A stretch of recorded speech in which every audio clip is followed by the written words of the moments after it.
आनंद मठ। आनंद मठ और ऋषियों की अनमोल धरोहर को संजोएं।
सह वीर्यं करवावहै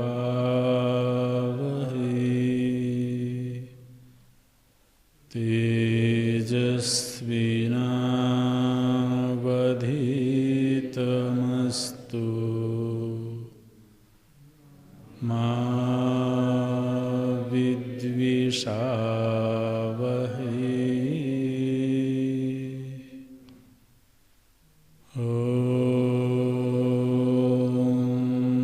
शांति शांति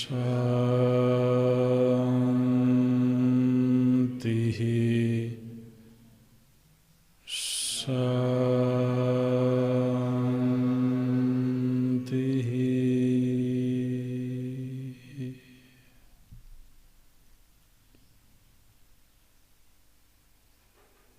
सदा शिव समारंभा शंकराचार्य मध्यमाम् अस्मदाचार्य पर्यन्ताम् वन्दे गुरु परंपरा। शंकरं शंकराचार्यं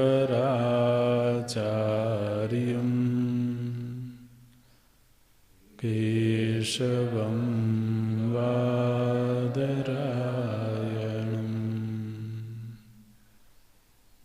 सूत्रभाष्यकृतौ वन्दे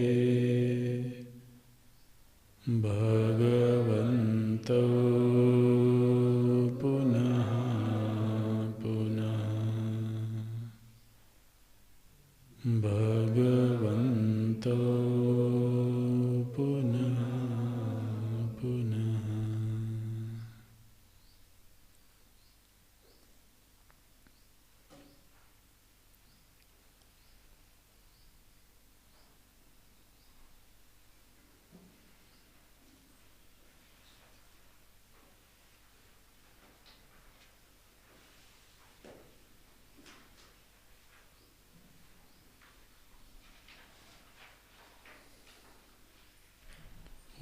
ऊर्ध्वमूलो वाक्शाखः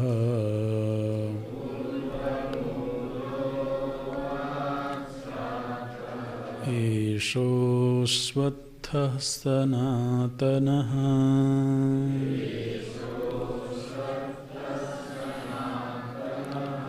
तदेव शुक्रं तद्ब्रह्म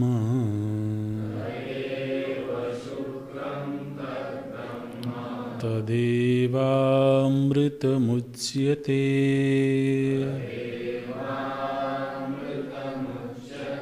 तस्मिन् लोकाश्रिताः सर्वे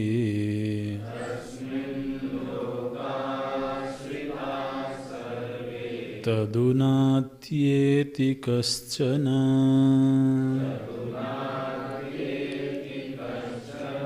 एतद्वैतत्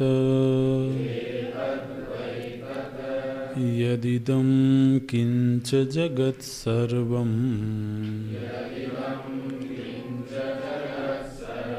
प्राण एजति निःसृतम् महद्भयं वज्रमुद्यतं यः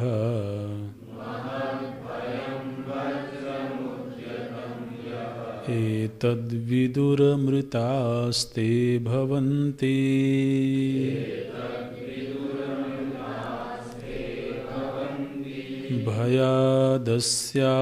भयादस्याग्निस्तपति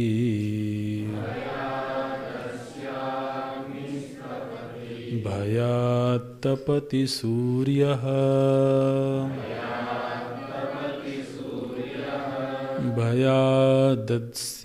भयादस्याग्निस्तपति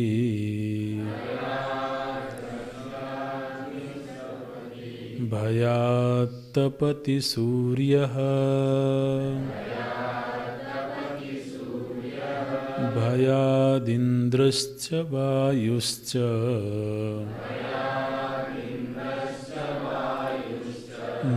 मृत्युर्धावति पञ्चमः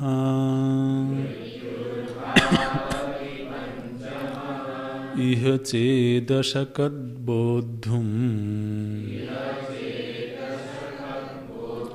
प्राक्शरीरस्य विस्रसः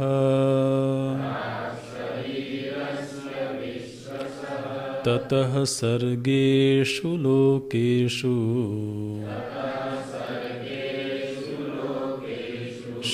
शरीरत्वाय कल्पते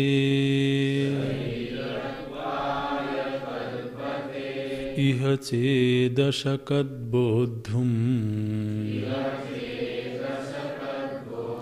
प्राक्शरीरस्य विस्रसः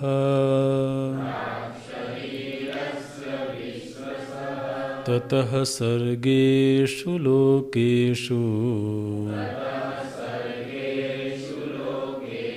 शरीरत्वाय कल्पते यथादर्शे तथात्मनि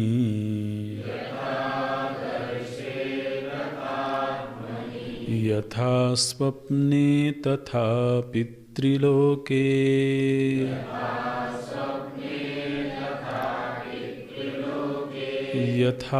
यथाप्सुपरिव ददृशे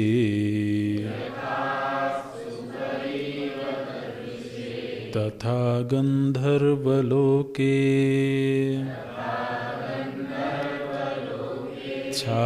छायातपयोरिव ब्रह्मलोके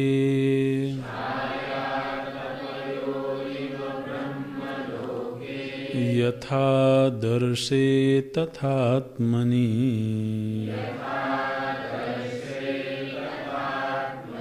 यथा स्वप्ने तथा पितृलोके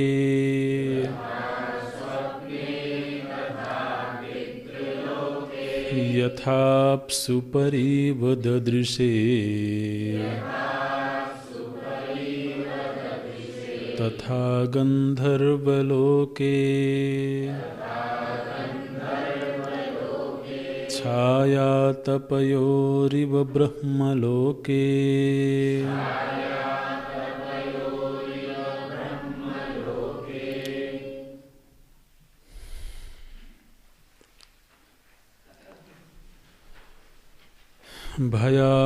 भयाद्भीत्यास्य परमेश्वरस्य अग्निस्तपति भयात्तपति सूर्यः भयादिन्द्रश्च वायुश्च मृत्युर्धावति पंचमः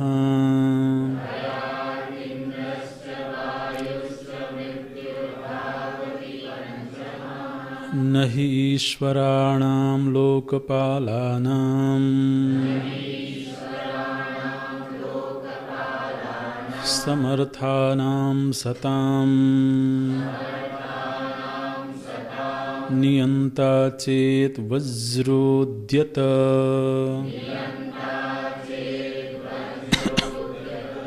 करवत न स्यात् स्वामी भयभीतानामिव भृत्यानां नियन्ता प्रवृत्तिरुपपद्यते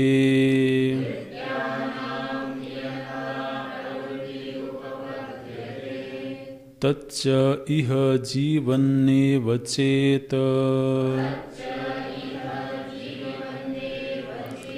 यदि अशकः शक्नोति शक्तः संजानाति एतद्भयकारणं ब्रह्म बोद्धुम् अवगन्तुम् प्राक् पूर्वं शरीरस्य विसृसः अवस्रंसनात् पतनात् संसारबन्धनाद् विमुच्यते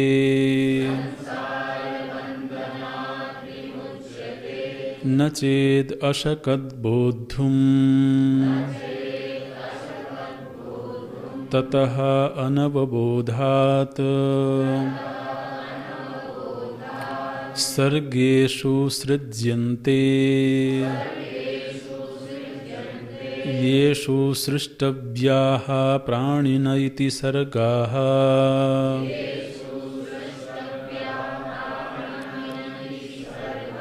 पृथिव्यादयः लोकाः तेषु सर्गेषु लोकेषु शरीरत्वाय शरीरभावाय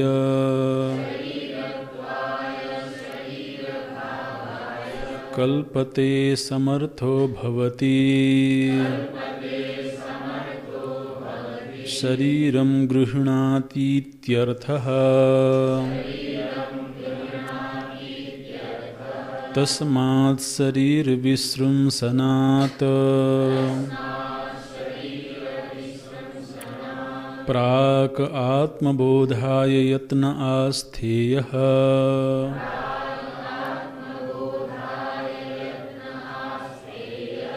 यस्माद् इहैव आत्मनः दर्शनम् आदर्शस्थस्यैव मुखस्य स्पष्टमुपपद्यते न लोकान्तरेषु ब्रह्मलोकादन्यत्र स च दुष्प्रापः कथम् इति उच्यते यथा आदर्शे प्रतिबिम्बभूतमात्मानं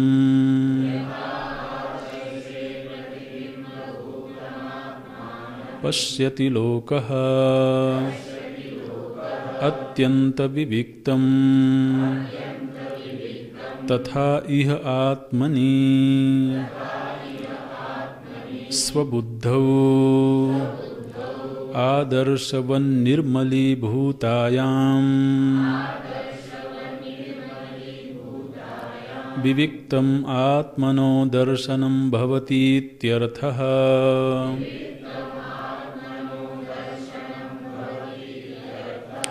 यथा स्वप्ने अविविक्तम् जागृद्वासनो भूतम् तथा पितृलोके अविविक्तमेव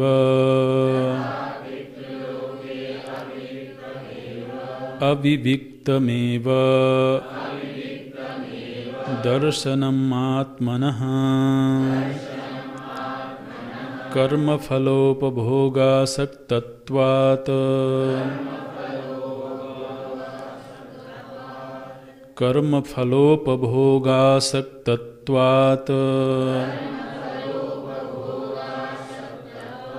यथा च अप्सु अविभक्त अवयवम् आत्मरूपम्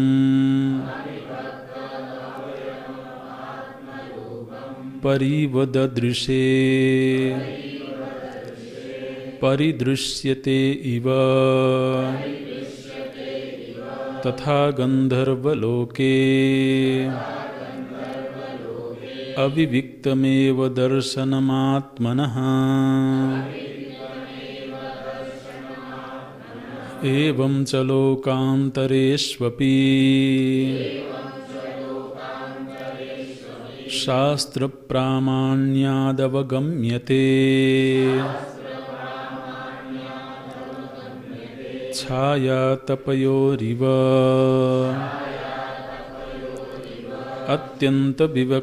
अत्यन्तविविक्तं ब्रह्मलोके एवैकस्मिन्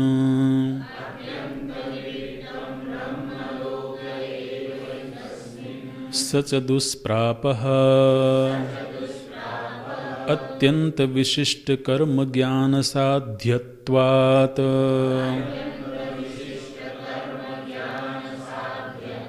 तस्मादात्मदर्शनाय इहैव यत्नः कर्तव्यः इत्यभिप्रायः।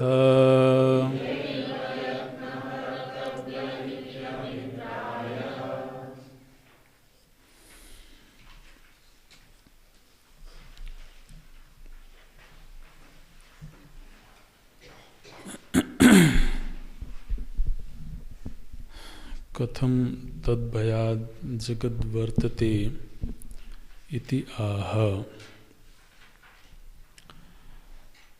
इस वल्ली में ब्रह्म चिंतन के लिए प्रथम आलंबन श्रुति माता ने दिया। जगत वृक्ष के संदर्भ में उस अधिष्ठान ब्रह्म का चिंतन करना है। किसी न किसी आलंबन के सहारे ही उस तत्व का चिंतन करना होता है जो इंद्रियादि से प्रत्यक्ष नहीं है, किंतु है इसमें प्रमाण है वेद। तो जब कोई वस्तु है किंतु प्रत्यक्ष नहीं है, इंद्रिय गोचर नहीं है, तो उसके विषय में कैसे चिंतन किया जाए।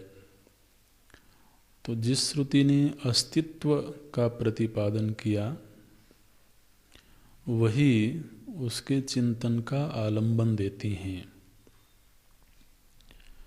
तो उसमें पहला ये आलंबन दिया गया कि यदि यह जगत वृक्ष है और जगत वृक्ष प्रत्यक्ष है,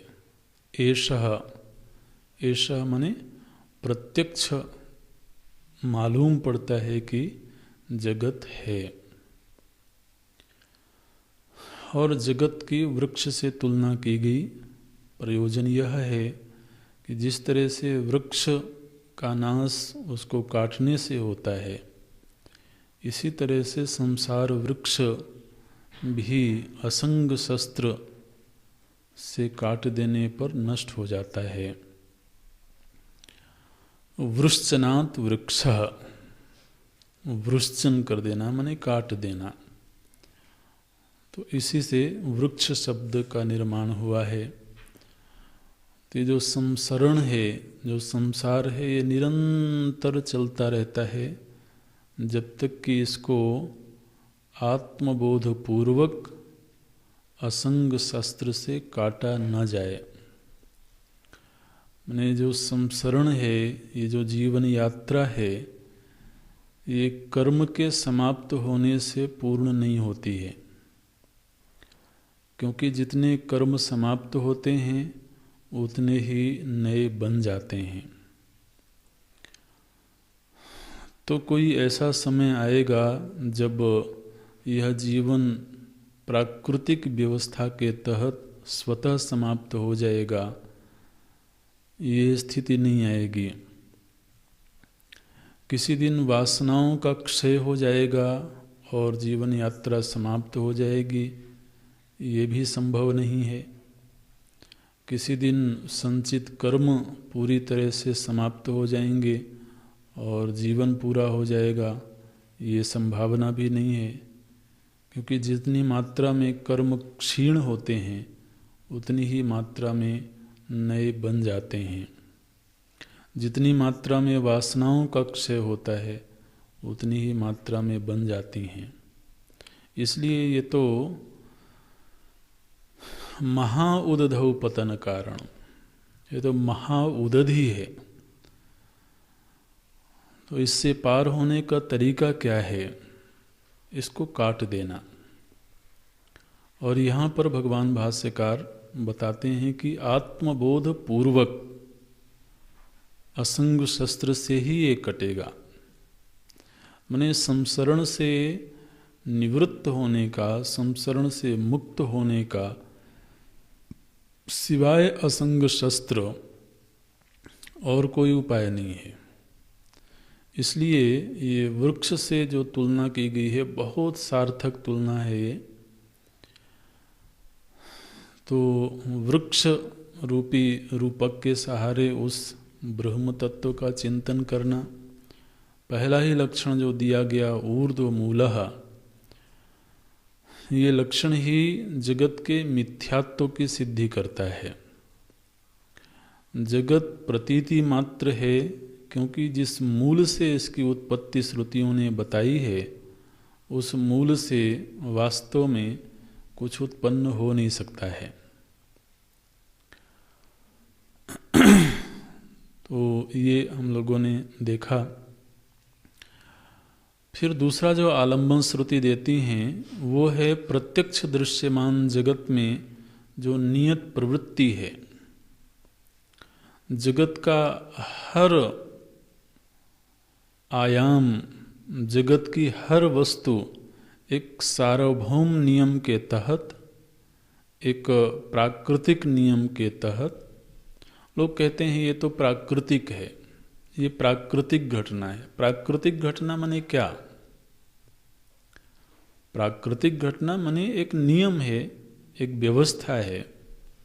आम का बीज यदि बपन करते हैं तो उससे आम वृक्ष ही उत्पन्न होता है और फिर उसी के सदृश उसमें फल आते हैं। ये एक प्राकृतिक व्यवस्था है, लेकिन प्राकृतिक व्यवस्था माने एक नियम है, एक सार्वभौम व्यवस्था है। और ये जगत में जगह जगह हर छोटे से छोटे अंश में भी ये व्यवस्था दिखाई देती है।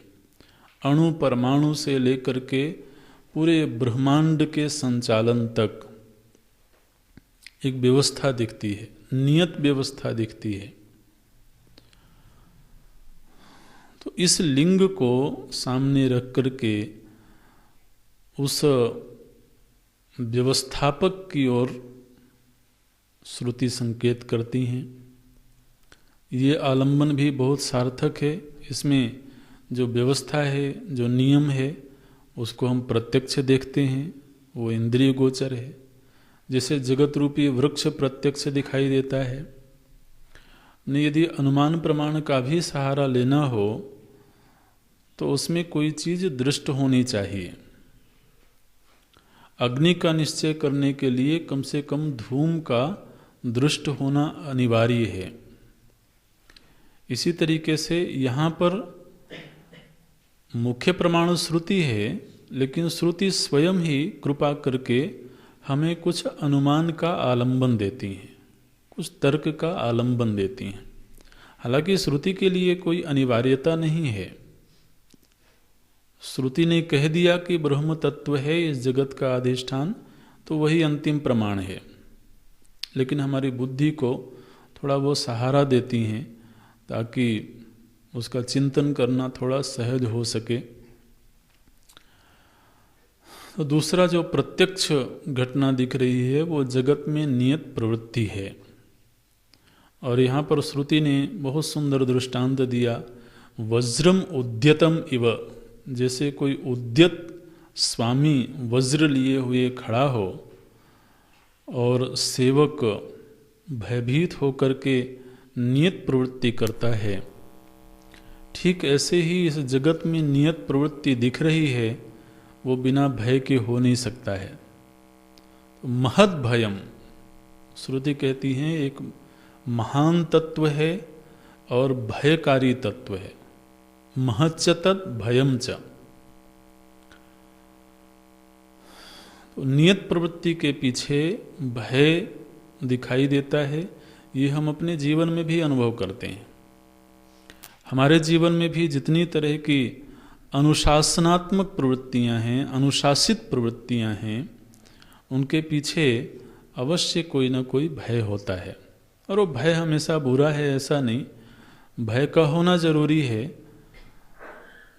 तो यहाँ पर भी एक व्यवस्था दिख रही है, तो कोई भय दिलाने वाला होगा। किस तरह की नियत प्रवृत्ति दिख रही है, किस किस में ये प्रवृत्ति की घटना घट रही है, कुछ दो चार दृष्टांत देते हैं। वैसे तो पूरा जगत ही है, लेकिन इस जगत में से कुछ आयामों को लेकर के श्रुति दृष्टांत देती हैं। भगवान भाष्यकार संगति लगाते हैं, कथम तद्भयात जगत वर्तते इत्याह। पूर्व के पेज में ये वाक्य है, दूसरे मंत्र के भाष्य के बाद, कथम तत् भयात जगत वर्तते।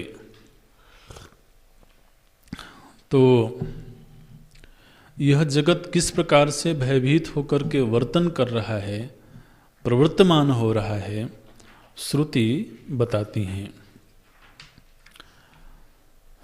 बोलती हैं, भयाद अस्य अग्निस्तपति।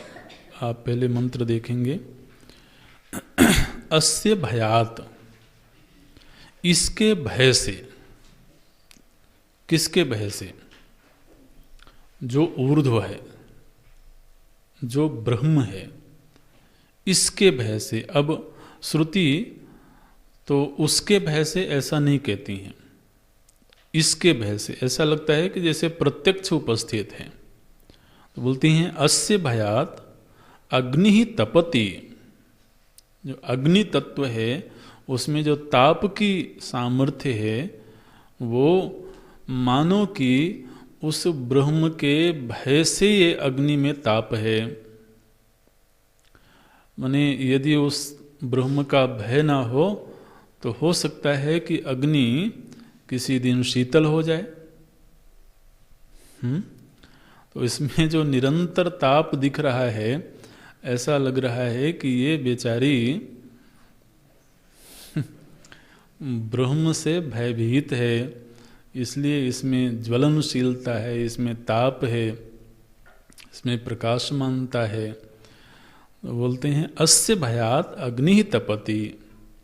अच्छा, और कौन भयभीत है? बोले सूर्य देव भयभीत हैं। भयात तपति सूर्य। तो आप देखिए, सूर्य देव महाराज बिल्कुल नित्य प्रति ठीक समय पर उदित होते हैं, ठीक समय पर अस्त हो जाते हैं। हम चाहे भले समय का पालन करें कि ना करें, लेकिन सूर्यदेव कभी तो अपने धुरी से पीछे नहीं हटते और समय का उल्लंघन नहीं करते। सूर्यदेव थोड़ा सा भी अपने मार्ग से इधर उधर हो जाएं, वो सभी का मार्ग बिगड़ जाएगा। ये जो पूरा सौर मंडल है, इसके केंद्र में सूर्यदेव हैं, नवग्रह हैं ना, नवग्रह सूर्यदेव की परिक्रमा में लगे हुए, अपनी निश्चित नियत धुरी पर रहते हुए, इन सभी के केंद्र में सूर्य हैं। आप सूर्यदेव का उपकार देखिए, न केवल इस सौर मंडल को व्यवस्थित बना के रखे हुए हैं, बल्कि इस सौर मंडल में ताप का निर्धारण वो भी सूर्यदेव से ही होता है। प्रकाशमानता सूर्यदेव से, ऊर्जा के मुख्य स्रोत सूर्यदेव हैं। तो उसमें एक नियत मात्रा में ऊर्जा का प्रस्फुटन हो रहा है, नियत गति में चल रहे हैं। गति में थोड़ा सा भी रुकावट आ जाए या थोड़ी सी भी गति बढ़ जाए तो सारी व्यवस्था बिखर जाएगी। अपने मार्ग से थोड़ा सा इधर उधर हो जाए, व्यवस्था बिखर जाएगी। तो सूर्य में जो ताप है, जो नियत काल है, जो नियत देश है, ऐसा लगता है कि सूर्यदेव के पीछे कोई मालिक है जो वज्र लेकर के खड़े हैं और सूर्यदेव उनकी आज्ञा में पूरी तरह से प्रवृत्त हैं। भयात् तपति सूर्यः। फिर श्रुति कहती हैं भयाद इंद्रश्च, माने धीरे से संकेत ये है कि हे मनुष्य, अगर तुम थोड़े से भयभीत रहते हो तो ये उचित ही है, रहना ही चाहिए। माने व्यावहारिक जगत में निर्भय होना कहीं ना कहीं उद्दंडता के रूप में अभिव्यक्त होने लगता है। बोलते हैं देखो कौन कौन भय में प्रवृत्त हो रहा है। अग्निदेव भयभीत हैं, सूर्यदेव भयभीत हैं, इंद्रश्च भयाद इंद्रश्च, इंद्र देवता उचित समय पर बरसात करते हैं, वर्षा के देवता हैं इंद्रदेव। तो यहाँ पर इंद्रदेव से जो उपलक्षणा लेना है वो बारिश है, बरसात है।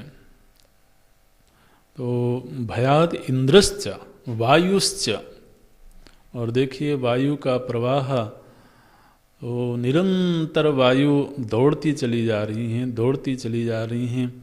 ऐसा लगता है कोई पीछे खड़ा है वज्र लिए हुए, वायु में प्रवाह दिख रहा है, वो भी तो उस ब्रह्म के भय से।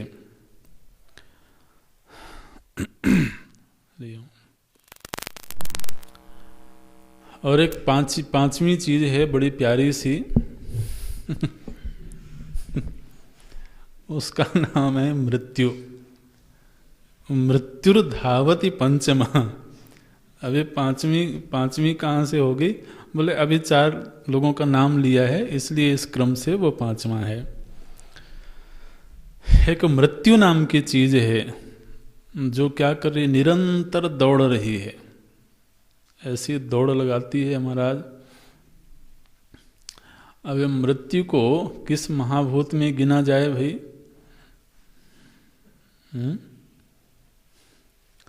मृत्यु की व्याख्या कैसे करेंगे? ये कोई महाभूत तो है नहीं, कोई द्रव्य तो है नहीं। हाँ भाई, द्रव्यों में प्रवृत्ति दिख रही है वो तो ठीक है, समझ में आता है। सूर्य एक द्रव्य के रूप में मालूम पड़ते हैं, अग्नि, वायु, जल, ये सब तो कोई ना कोई द्रव्य हैं, कोई महाभूत से संबंधित हैं। अब मृत्यु कोई द्रव्य नहीं है, लेकिन श्रुति कह रही है वो दौड़ रही है, लगातार दौड़ लगा रही है। मृत्यु का रूप क्या है?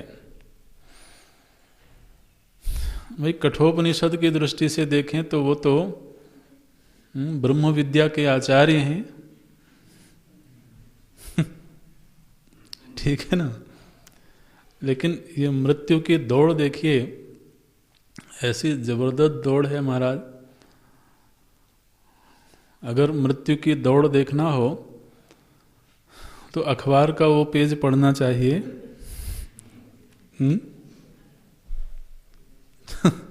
हर अखबार में एक पेज होता है जिसमें निकलता है कि आज इतने लोग इतने विकेट गिर गए आज। तो एक वहां एक वहां एक वहां, पता नहीं हर क्षण हर दिन कोई ना कोई मृत्यु को प्राप्त हो रहा है। और मृत्यु में कोई गति नहीं दिखाई देती कि इस रास्ते से चलें तो एक तरफ से निपटाते चलें। कोई एक रास्ता दिखे कि भाई अभी इस मार्ग से जा रहे हैं तो इस मार्ग में जितने लोग मिलते जाएंगे उनको जयराम जी की। लेकिन एक कहीं उधर एक कहीं उधर, तो कितनी जबरदस्त दौड़ है उनकी। बहुत बड़ा कार्य कर रही हैं मृत्यु देवता।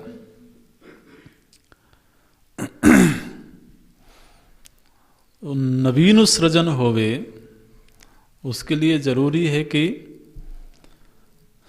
कुछ सफाई भी होवे। आप अन्यथा नहीं लेना।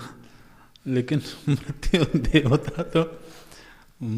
देवता तो माने एक प्रबंध है, एक व्यवस्था है इस सृष्टि में, सफाई की व्यवस्था।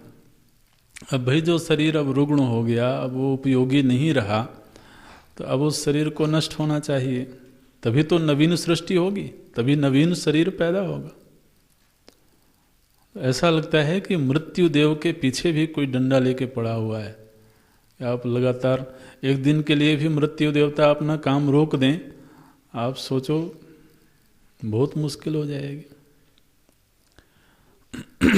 तो बोलते हैं मृत्युर्धावति पंच महा।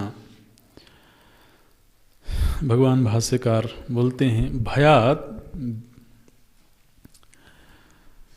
इसके भय से, भीति अस्य अस्य अस्य कस्य अस्य परमेश्वरस्य, इस परमेश्वर के भय से अग्नि ही तपति, अग्नि में ताप दिखाई देता है। ये एक अभिव्यक्ति है, श्रुति माता का एक कहने का ढंग है कि इस सृष्टि में जितने महत्वपूर्ण फैक्टर हैं, महत्वपूर्ण आयाम हैं, जिनके बिना सृष्टि व्यवस्थित नहीं रह सकती है, ये जिनका नाम ले रहे हैं ना, ये कोई छोटी छोटी चीजें नहीं हैं। महाराज अग्नि को यदि इस सृष्टि से कम कर दिया जाए, सारी व्यवस्था बिगड़ जाएगी। सूर्यदेव यदि कम हो जाए तो जीवन ही समाप्त है। तो जितने महत्वपूर्ण आयाम हैं और जिनमें एक नियत व्यवस्था दिख रही है, उस नियत व्यवस्था के पीछे इन सभी महत्वपूर्ण लोकपालों के पीछे, भगवान भाष्यकार लोकपाल नाम देते हैं, इन लोकपालों के पीछे कोई महान नियंता है, कोई महान ईश्वर है, परमेश्वर है, जिसकी आज्ञा में ये सब प्रवृत्त हो रहे हैं। परमेश्वरस्य भीति, इस परमेश्वर के भय से अग्नि तपति, भयात् तपति सूर्य। और सूर्य में भी जो ताप दिख रहा है, जो ऊर्जा की निष्पत्ति दिख रही है, वो भी उन्हीं के भय से है। भयाद इंद्रश्च वायुश्च मृत्युर्धावति पंचमहा।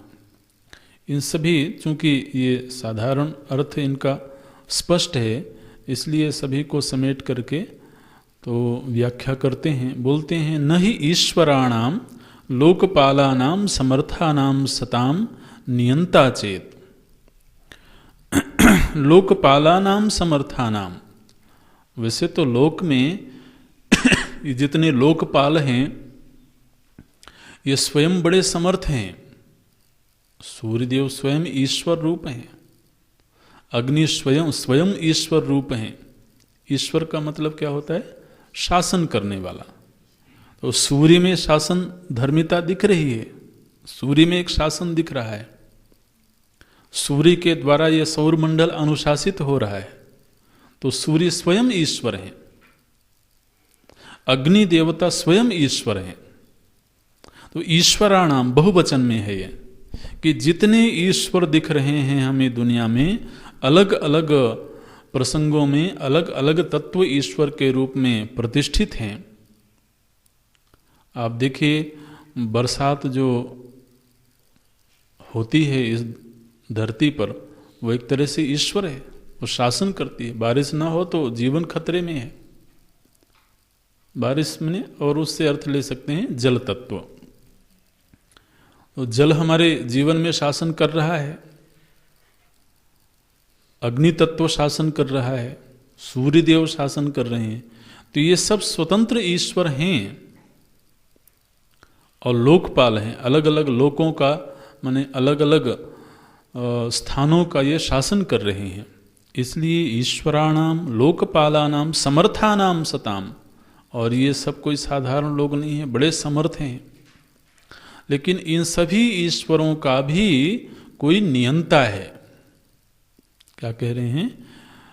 नियंता चेत नहीं ईश्वराणाम लोकपालानाम समर्थानाम सताम। नियंता चेत, अगर इनका कोई नियंता नहीं होवे तो इनमें जो नियत प्रवृत्ति दिख रही है ये प्रवृत्ति संभव नहीं होगी। और वो नियंता कैसा मालूम पड़ता है? बोले वज्रोद्यत करवत, ऐसा लगता है हाथ में वज्र लिए हुए इनका नियंता खड़ा है। तो इन ईश्वरों का भी कोई महान ईश्वर है, ऐसा श्रुति संकेत कर रही हैं। वज्रोद्यत करवत न स्यात्। यदि तो ऐसा कोई ईश्वर नहीं होता तो इनमें नियत प्रवृत्ति कैसे होती? दृष्टांत वही देते हैं, यथा स्वामी भयभीतानाम इव भृत्यानाम नियंता। जैसे भृत्य माने जो सेवक हैं वो बिना स्वामी के द्वारा नियंत्रित हुए, और वह स्वामी भी कैसा हो? जो वज्र लिए हुए हो। इसलिए वज्र लिए हुए स्वामी के द्वारा नियंत्रित होकर के जैसे जो भृत्य हैं वो प्रवृत्ति उपपद्यते, उनमें प्रवृत्ति दिखाई देती है, और स्वामी के अनुपस्थिति में उनमें प्रवृत्ति शिथिल हो जाती है। अभी तक सृष्टि के जितने लोकपाल हैं इनमें किसी में भी प्रवृत्ति में शिथिलता नहीं दिखाई देती है। इसका मतलब है कि वो जो इनका भी ईश्वर है वो निरंतर वो इनको शासन में निबद्ध किए हुए है। तो ये व्यवस्था प्रत्यक्ष है। इस व्यवस्था के आधार पर किसी महान ईश्वर के होने का अनुमान होता है। माने यहाँ पर यह कोई कल्पना नहीं करना है कि कोई एक व्यक्ति की तरह कोई एक ईश्वर है जो वज्र लेकर के खड़ा हुआ है और उस सूर्य देव को निरंतर नजर गड़ाए हुए है कि सही दिशा में चल रहे हो कि नहीं चल रहे हो। माने इन सभी लोकपालों का कोई महान ईश्वर होना चाहिए। ये अनुमान के पीछे विचार ऐसे करना चाहिए कि यदि तो ये सभी पूरी तरह से स्वतंत्र होते, महाराज एक घर में एक से ज़्यादा मालिक हो ना, बहुत गड़बड़ होता है। भाई मालिक का मतलब ये है कि उसकी योजना के तहत बाकी सब चीज़ें संचालित होवें। मालिक उसी को कहेंगे जो योजना बना सके और योजना का पालन करवा सके। घर में कई बार कोई योजना तो बनाता है, लेकिन पालन करवा सकता है कि नहीं? नहीं। तो मालिक में ये दोनों ही योग्यताएं होनी चाहिए। एक तो वो सभी की आवश्यकताओं का उसको ख्याल हो, तदनुसार वो योजना बना सके, और इतना समर्थ हो कि वो उसका पालन करवा सके। अब एक ही संस्था में एक ही स्थान विशेष पर एक से अधिक यदि मालिक होवें तो हर मालिक की अपनी योजना होगी और वो व्यवस्था महाराज बिखर जाएगी, बहुत दिनों तक नहीं चलेगी। अब सृष्टि में एक संचालन दिख रहा है, एक व्यवस्था दिख रहा है। यद्यपि हर लोकपाल स्वतंत्र मालिक हैं, लेकिन यदि वास्तव में ये पूरी तरह से स्वतंत्र होवें,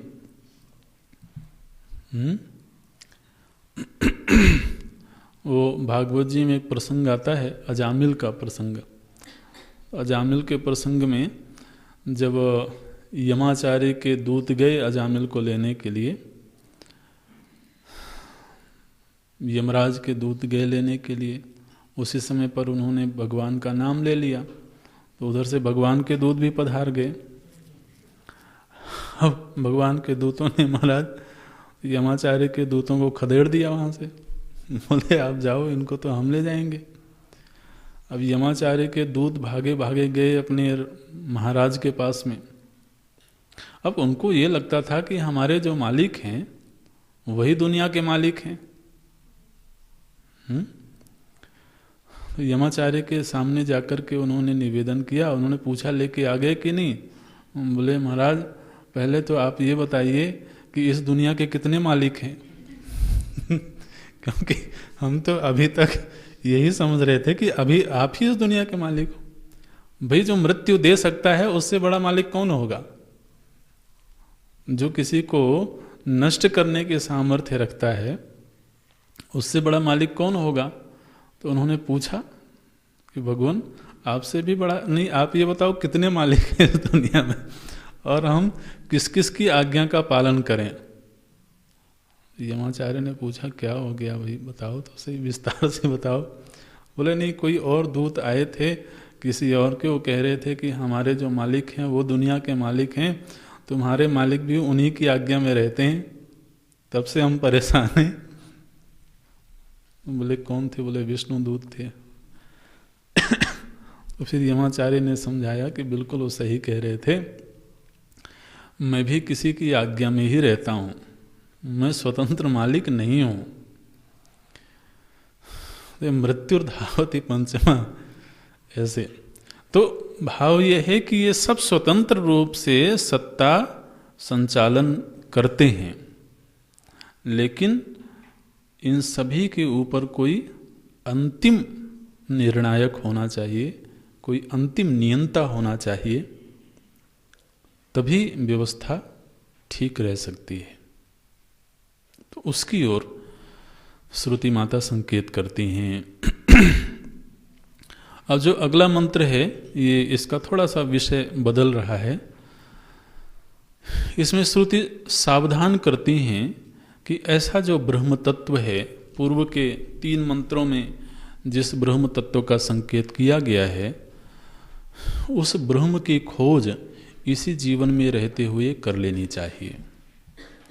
यदि तो इस मनुष्य जीवन में रहते हुए ही उस आत्म तत्व का अनुसंधान हो गया तो फिर संसरण से मुक्ति है। अन्यथा शरीर से शरीरांतर, शरीर से शरीरांतर ये जीवन यात्रा निरंतर चलती रहेगी।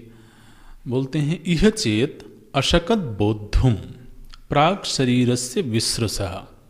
प्राक, प्राक मने पहले, शरीरस्य विसृसः प्राक, शरीर के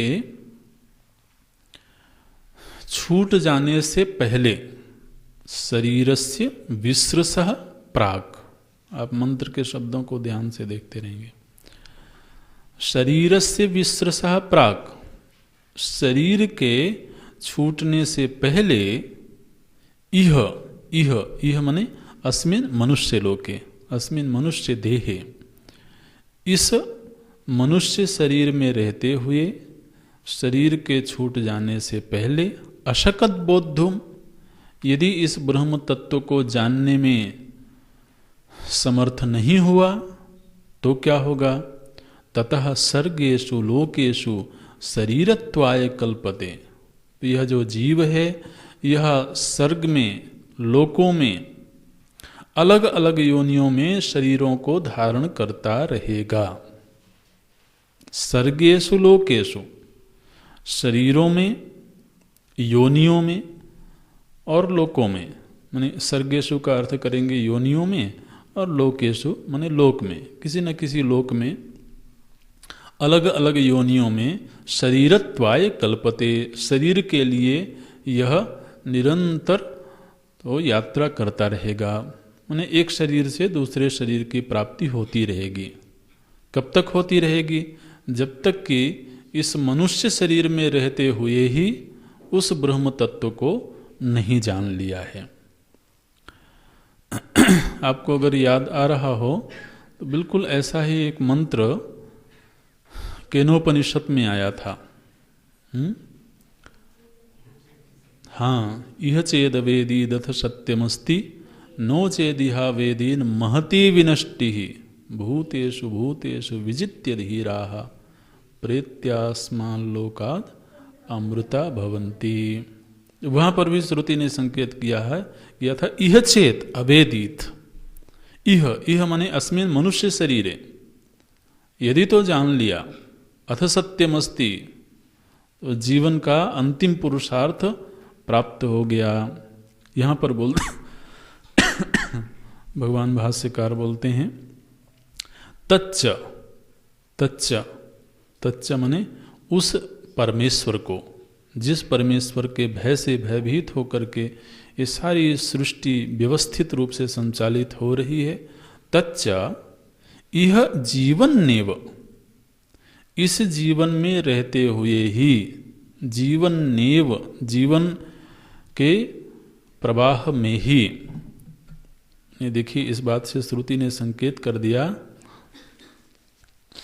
कि यह जो मोक्ष नाम की चीज है यह मृत्यु के बाद नहीं प्राप्त होती है। जीवन नेव, जीवन रहते हुए ही। तच्च इह जीवन नेव चेत यदि अशकत शक्नोति शक्तः संजानाति। शक्तः, शक्तः माने समर्थ होता है, यदि किस रूप में, किस लिए, किसके लिए समर्थ होता है? संजानाति, जानने में समर्थ होता है। किसको जानने में समर्थ होता है? एतद् भय कारणम ब्रह्म, इस सारी दुनिया को भय दिलाने वाले ब्रह्म को। अभी तो भय का प्रसंग चल रहा था, इसलिए किस ब्रह्म को जानने में? बोले सारी दुनिया को भय दिलाने वाला जो ब्रह्म है। ऐसे एतद् भय कारणम ब्रह्म बोद्धुम अवगंतुम, इस ब्रह्म को जान लेने में यदि तो समर्थ हो गया। कब समर्थ हो गया? प्राक पूर्वम शरीरस्य विस्रसः, विस्रसः अवस्रंसनात्। विस्रसः का पहला अर्थ करते हैं अवस्रंसनात्, फिर अर्थ करते हैं पतनात्। इस शरीर का पतन हो जाने से, इस शरीर का नाश हो जाने से पहले ही यदि तो उस ब्रह्म को जानने में हम समर्थ हो गए तो क्या होगा? बोले संसार बंधनात् विमुच्यते, तो संसार के बंधन से हम मुक्त हो गए। नचेत अशकत बोद्धुम, और यदि तो हम उसको जानने में समर्थ नहीं हुए तो क्या होगा?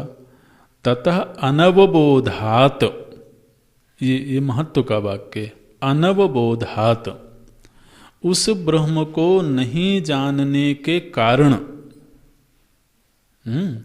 अनवबोधात सर्गेषु सृज्यन्ते, माने सर्गेषु सृज्यन्ते, सर्ग में अलग अलग शरीरों में जो हम जन्म ले रहे हैं, इन सारे ही जन्मों का कारण क्या है?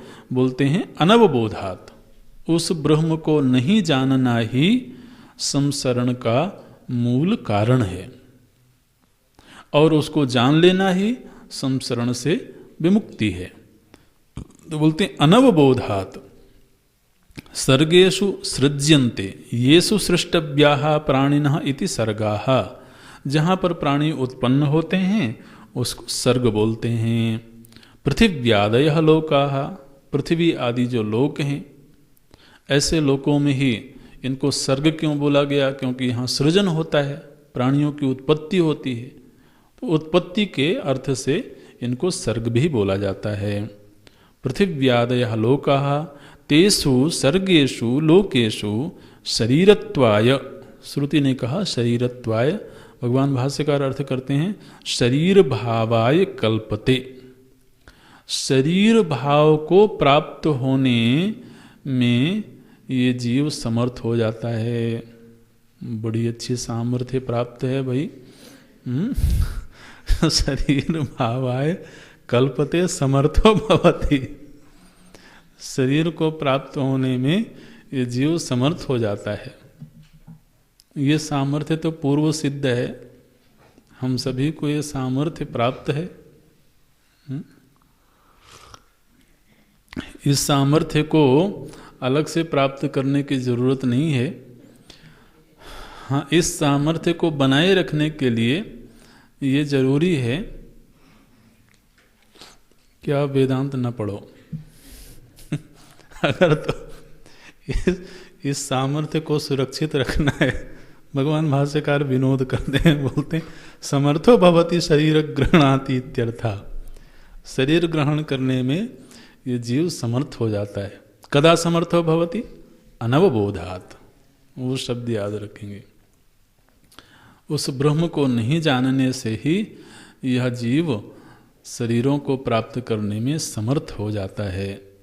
तस्मात्, निगमन वाक्य देते हैं तस्मात्, इसलिए शरीर विसृसनात्। और इसमें भी मुख्य रूप से ये बात ध्यान में रखनी है कि ये मनुष्य शरीर की ही बात हो रही है। अगले मंत्र में इस सिद्धांत को और पुष्ट करेंगे। बोलते हैं तस्मात् शरीर विसृसनात्, इस शरीर के नष्ट हो जाने से पहले ही, विसृसनात् प्राक आत्मबोधाय यत्नः आस्थेयः। तो आत्मबोध को प्राप्त करने में अपनी बुद्धि को स्थिर बनाना चाहिए। अपने आप को आत्मबोध के लिए प्रयत्नशील करना चाहिए। और कब? बोले इस शरीर के छूट जाने से पहले। अगले मंत्र में इसी सिद्धांत को कि मनुष्य शरीर में ही, इस मर्त्य लोक में ही ये आत्मबोध की योग्यता है मुख्य रूप से। इसी के लिए बड़े सुंदर दृष्टांतों के माध्यम से श्रुति संकेत करती हैं। पहले संबंध भाष्य लिखते हैं भगवान भाष्यकार, यस्मात् इहैव आत्मनः दर्शनम, चूंकि इहैव इस मनुष्य शरीर में ही आत्मदर्शन की विशेष सामर्थ्य है, आत्मदर्शन की विशेष योग्यता है। किस तरीके से? यथा आदर्शस्थस्य इव मुखस्य, ये दृष्टांत दे रहे हैं। मने जिस तरीके से दर्पण में, आप दृष्टांत को देखना, बड़ा मधुर दृष्टांत है। जैसे निर्मल दर्पण में व्यक्ति अपना प्रतिबिंब स्पष्ट रूप से देख सकता है, ऐसे ही मनुष्य शरीर में जो बुद्धि है, इस बुद्धि रूपी दर्पण में तो हम अपना आत्मदर्शन कर सकते हैं स्पष्ट रूप से। यथा आदर्शस्थस्य इव मुखस्य स्पष्टम उपपद्यते। स्पष्ट रूप से दर्पण में मुख दिखता है, प्रतिबिंब दिखता है, ऐसे ही इस मनुष्य शरीर में ही प्राप्त जो बुद्धि है, इसमें आत्मदर्शन स्पष्ट रूप से हो सकता है। न लोकांतरेषु, दूसरे किसी भी लोक में ये सामर्थ्य नहीं है। बोले महाराज हमने तो सुना है कि ब्रह्मलोक में ये सामर्थ्य है। ब्रह्मलोक में भी लोग आत्मज्ञान प्राप्त करते हैं। ब्रह्मलोक आपको मालूम है ना? कैसे मालूम होगा? अभी ज़्यादा बताया ही नहीं।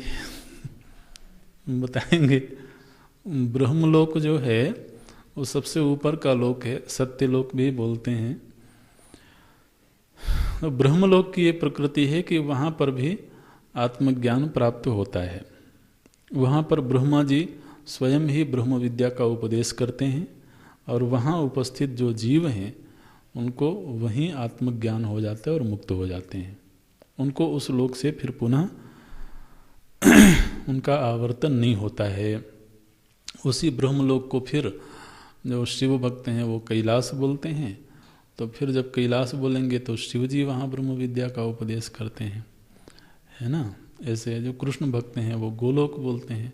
वो लोक एक ही है, अलग अलग भावनाओं के आधार पर अलग अलग उसके रूप होते हैं।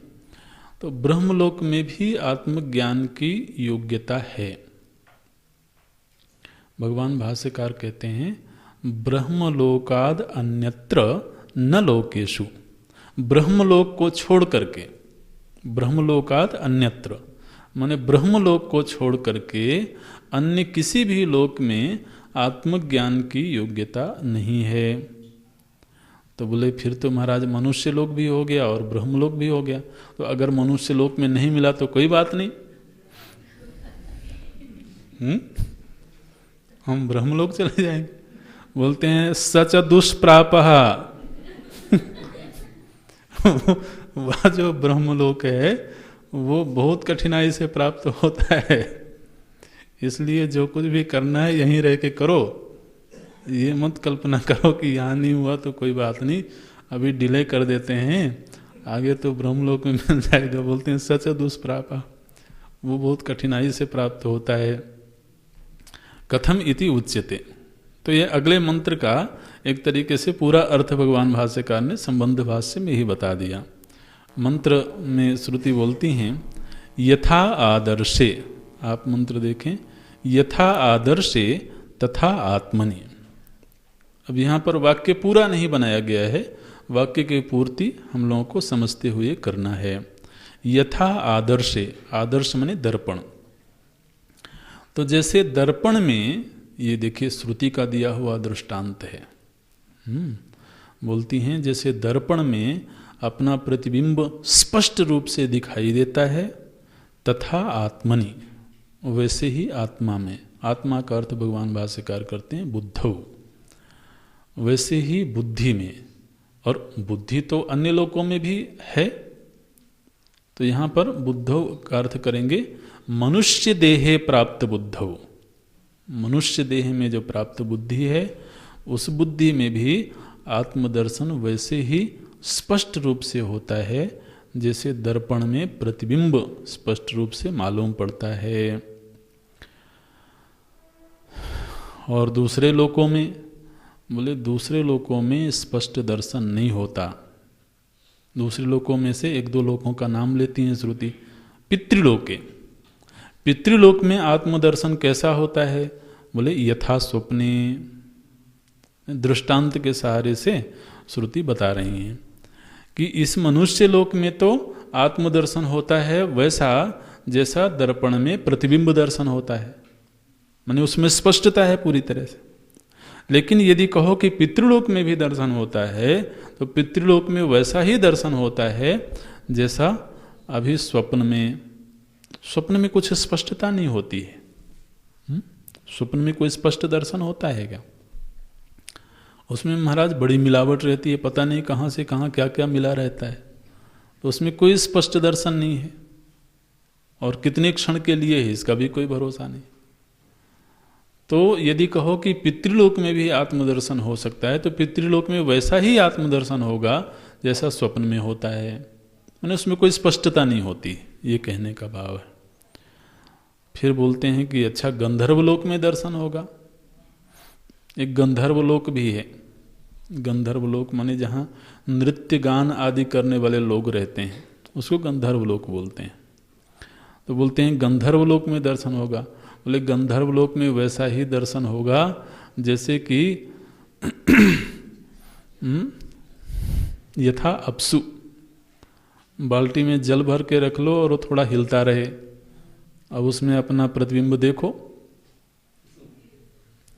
तो जो हिलता हुआ जल है उसमें भी कोई स्पष्ट प्रतिबिंब नहीं बनता है। महाराज पता नहीं कितने तरह की आकृतियां बनती हैं। अब आदमी कहीं समझ ले कि यही मेरी आकृति है तो बहुत परेशान हो जाएगा। तो बोलते यथा अपसु परीव ददृशे, देखिए ये परीव शब्द जो है इसका विच्छेद भगवान भाष्यकार करते हैं। भाष्य में हम देखेंगे, अगली कक्षा में देखना पड़ेगा। परीव मने परि इव, परीव शब्द आप देख रहे हैं ना, उसका विभाग किया जाएगा परि इव, और ये जो परि शब्द है ये ददृशे के साथ जाएगा, तो परि ददृशे इव ऐसे बनेगा। तो बोलते हैं यथा अपसु परिदृश्यते, जिस तरह से जल में अपना प्रतिबिंब दिखता है, तथा गंधर्वलोके, उसी तरह से गंधर्वलोक में दर्शन होगा। और ब्रह्मलोक में कैसा होगा? बोले छाया तपयो रिव। ब्रह्मलोक में जो दर्शन होगा वो भी बिल्कुल स्पष्ट होगा, क्रिस्टल क्लियर होगा। छाया तपयो रिव माने ब्लैक एंड व्हाइट जैसे बोलते हैं ना, ऐसे। तो वहां पर भी स्पष्ट दर्शन होगा ब्रह्मलोक में भी, और इस मनुष्य लोक में भी स्पष्ट दर्शन होता है।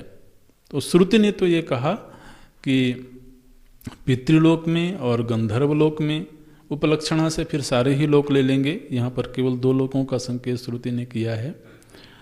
तो वहाँ तो स्पष्ट दर्शन नहीं होता है, लेकिन मनुष्य लोक में स्पष्ट दर्शन होता है, जैसे दर्पण में प्रतिबिंब, और ब्रह्मलोक में भी छाया तपयोरिव तो दर्शन होता है। भगवान भाष्यकार बोलते हैं कि निश्चित रूप से ब्रह्मलोक में होता है, लेकिन ब्रह्मलोक को प्राप्त करना ही बहुत कठिन है। इसलिए जो आज प्राप्त है तो उसी में आत्मदर्शन के लिए प्रयत्न करना चाहिए। अगली कक्षा में देखते हैं। ओम पूर्णमदः पूर्णमिदं पूर्णात् पूर्णमुदच्यते पूर्णस्य पूर्णमादाय पूर्णमेवावशिष्यते। ओम शांति शांति शांति। हरि ओम। श्री गुरुभ्यो नमः। हरि ओम।